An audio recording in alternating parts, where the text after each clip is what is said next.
All right, so here we go, number 23, moving backwards. How strange does this feel? So this tells me that one of my zeros is 0. So I'm going to put a big old dot right there. This is the next easiest one. That's telling me one of my zeros is -2. This one, I don't know if you know the trick, but if you don't, just set it equal to 0 and solve it. Add 1 divided by 4, I get 1/4. So that's a strange one, but we'll put it right about there. So there's my 1/4. There's my -2. Now, if I look at this, look at this, look at this, multiply those three together, I'm going to get x cubed. Also, I know that a is positive. So this is called a cubic, and a is positive. So the general drawing is going to be like this. Also, this is to the first power, first power, first power, so there's no bouncing. So if I copy that, kind of like this, then it goes, it has to go through and come up, and then like this. And the problem is looking for where it's less than or equal, very key emphasis on or equals 0. So that would be everything below and including the dots. Below and including the dots. So with that being said, it would be -infinity all the way up to -2, including it because it's less than or equal to 0. And then everything in here, including this and including this. So that would be bracket 0 all the way to 1/4, including 1/4. All right, this one's very similar. One of my zeros is going to be 0. This one's going to be 4. I'll just put it way over here. And this one would be -1/2. So I take the opposite of this, divide by this, I get -1/2. Or just set it equal to 0 and solve it. If I get -1/2, I'm just going to put it way over here, just so I can spread it out a little bit. Now remember, just like down here, x times x times x is x cubed. And a is positive. There's no negative out in front. So again, it's going to look like this. Because there's a 1 there and a 1 there and a 1 there, there's no bouncing. So generally, it's going to go like this. Now this says strictly greater than, strictly greater than. So that's whatever's above the axis. So that's from here to here, not including the zeros. Here to here, not including the zeros. So that would be parentheses -1/2 up to 0, parentheses 4 all the way to infinity. 21 is our good old absolute value problem. Step 1, you take the absolute values off. Step 2, you take the absolute values off, flip this, change this. And here we go. And this is greater. We'll get back to that in a minute, but let's solve this. So 4x is greater than or equal to 8. Divide by 4, I get x is greater than or equal to 2.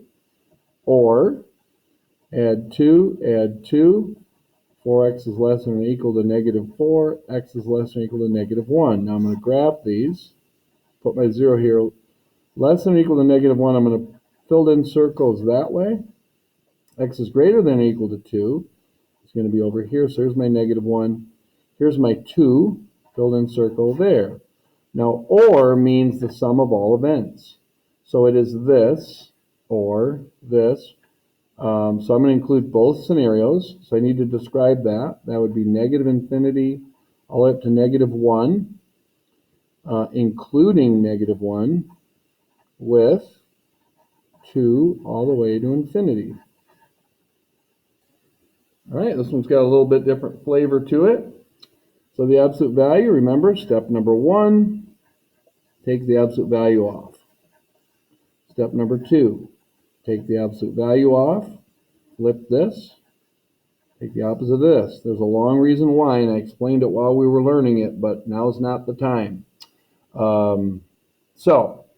But if I read this, I would think less, here it comes, if you remember this, than.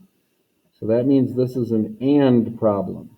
So I'm going to subtract 1, I get X is less than, whoops, shouldn't have thrown the negative in there. And subtract 1, X is greater than negative 5. Now, if I draw this, here's my 0, just for frame of reference. Here's my 3, open circle. X is less than 3, so it's this way. X is greater than negative 5. I'm going to put negative 5, open circle, because it's not greater than or equal to, up in this way. What is the and? That's what's in common, so that's everything in here. Now, how do I say that? That's from negative 5 all the way up to 3. Why parentheses? Because it doesn't include both of them in both scenarios. So that's why it's parentheses. They're not in common. Okay, 19's got a couple of parts. This says, state the vertical asymptote of the given function. Now, it should be maybe an S in there because there's two of them here.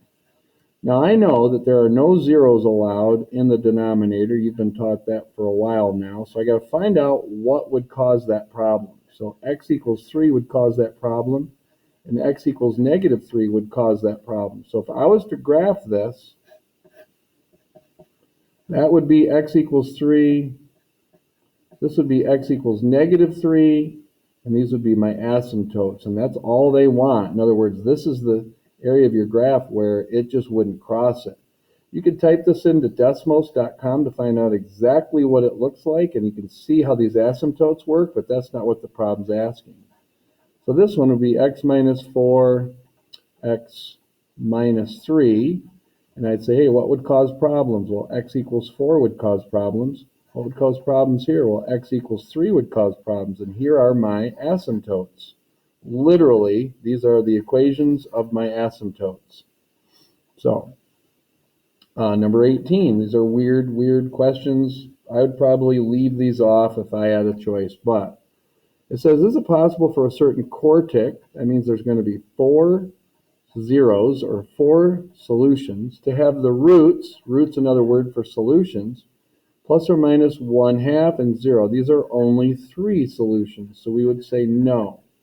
This one's got that really strange rule where if you have this complex number, which you're like, that's not complex. Well, technically it is. It's the complex conjugate rule, and it's a bit of a stretch, but this would be thought of as 0 plus the square root of 7. Then you are to automatically think that 0 minus the square root of 7 is another option. So even though they only list 3, your mind is supposed to comprehend that there's actually 4. So you'd say yes. Plus or minus 3, this one and this one. So yes, it's possible. Very strange question. Number 17, find a cubic function with leading coefficient 3 with zeros. We're going to start here.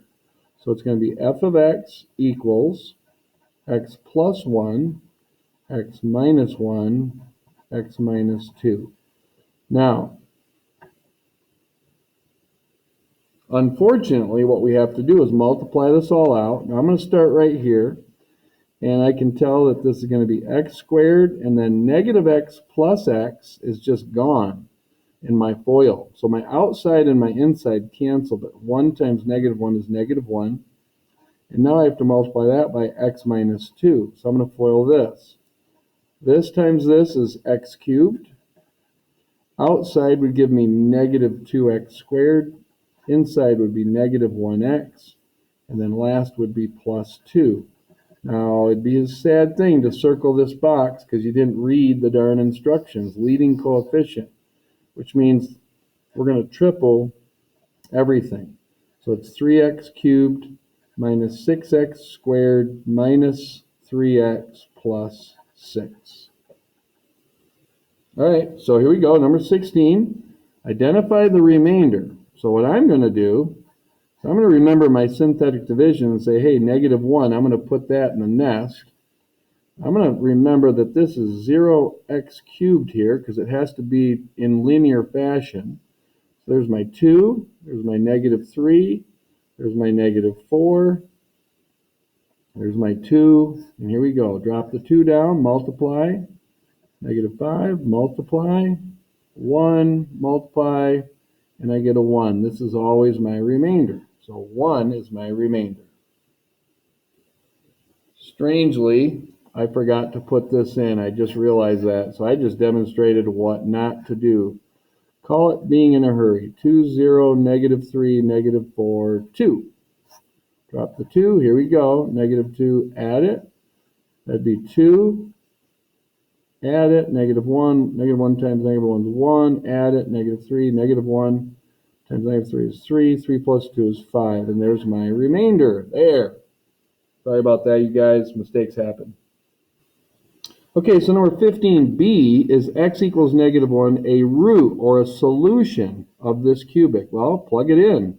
-1 cubed is -1. -1 squared is 1. -1 times -2 is 2. Minus 2, and we'd say, aha, this equals 0, so we'd say yes. So same technique. Plug -3 in here. -27 plus 9 plus 6 plus 12. Well, this is 15 plus 12 is 27. Minus 27 is 0, so that's another yes.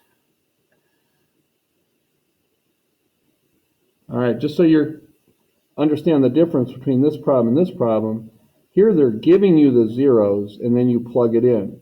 They're giving you the zeros and you plug it in. See, now you just have to figure out what the 0 is and ask yourself, does it equal 0? So we're going to replace 0 in for this and just say, what causes this to be 0? A 3. So we're going to plug that in.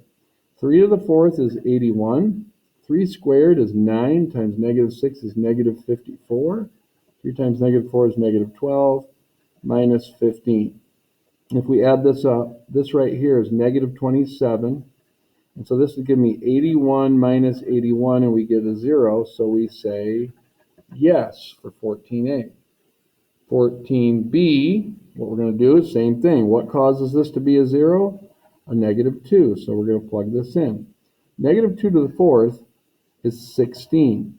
-2 squared is 4 times -6 is -24. -2 times -4 is 8, and then minus 15. So this plus this is -39. This plus this is 24. That does not equal 0. So this is a no. All right, I can see this being a little confusing because we got all 4 of these choices for these 3 problems, but let's just tackle this one to get started. The first thing I know is that this is a quartic and this is negative, which means it's going to be like this, which means as x goes this way, it's going to go down, down, down. And as x goes this way, it's going to go down, down, down. So I'm looking for both of them to be -infinity, which would be letter D. This one is a cubic with a negative, so that means it's going to look like this. So as x approaches -infinity, it's going to go up to infinity. But as x, on this one, as x approaches +infinity, it's going down. So this would equal -infinity. So I need to go on the look for this. As x approaches +infinity, so I need +infinity and I need -infinity, which would be letter B. And the last one here is a quartic and it's positive. So I know that's a winner, winner, chicken dinner. So as x moves to -infinity, I know my answer is going to be +infinity. As x moves to +infinity, it goes to +infinity. I know that's just a tongue twister to hear all that infinity business, but I'm looking for infinity and infinity, and that would be letter C. So it looks like the graph got erased for number 12, a little typo. No one mentioned anything. That kind of scares me. So the graph shown below, I looked at the answer and kind of just figured out something, just to give you at least a math problem. So we look at this and we say, aha, 1, 2, 3. It's got 3 bouncing points. So we know this is a quartic. We also know this is a 0. So I'm going to get started by saying this is x plus 2. But notice it bounces off there, so it's squared. This is -4, so that's going to be x plus 4. This is -6, so that's going to be x plus 6. And but it's a mole round, which we said, aha, that's the opposite of a positive person. So there needs to be a negative in there, and we're just going to go f of x.